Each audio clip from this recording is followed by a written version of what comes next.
Hey, sorry about the crappy quality. So, it's been a while since I've done something up here. Just gonna try to document this a little bit. I think it's time to build the greenhouse.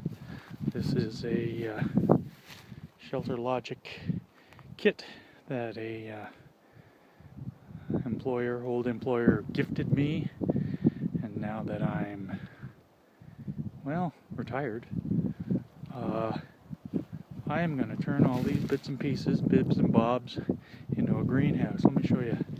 This is a section. Let me back up a bit here. Sorry about that. End section. And it's 12 feet wide, 8 feet high at the peak, and 20 feet long. So it's going to make for a pretty decent greenhouse. We're going to use some of these panels off of sliding door for the south side here. We are currently facing north.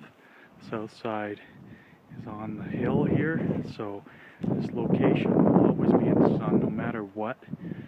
And let's see if we can get it done.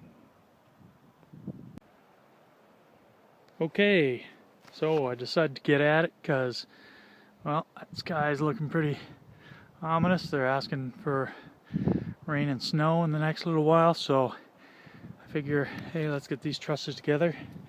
As you can see, I get the 4 trusses. It's going pretty quick.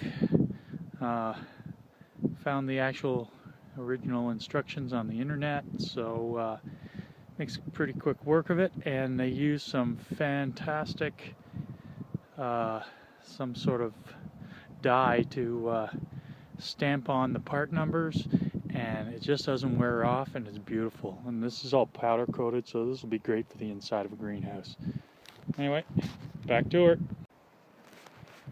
Okay, that's as far as I've got, which isn't too bad considering it's a cold, blustery day out here. One of the decisions I do have to make, though, is because of the numbskulls that I used to work for didn't understand that a big canvas tent is actually a sail, and it'll blow away if you don't anchor it. You can see here, this piece is a little bent, and I have some pieces over here that have taken the brunt of some damage, and a snapped piece here. So the decision is whether I try to repair those pieces so that I can keep the full length, or just take this end piece here and move it to there and just shorten the whole thing. Decisions. But that's enough for today. I'm going in. It's getting a little too chilly. See ya.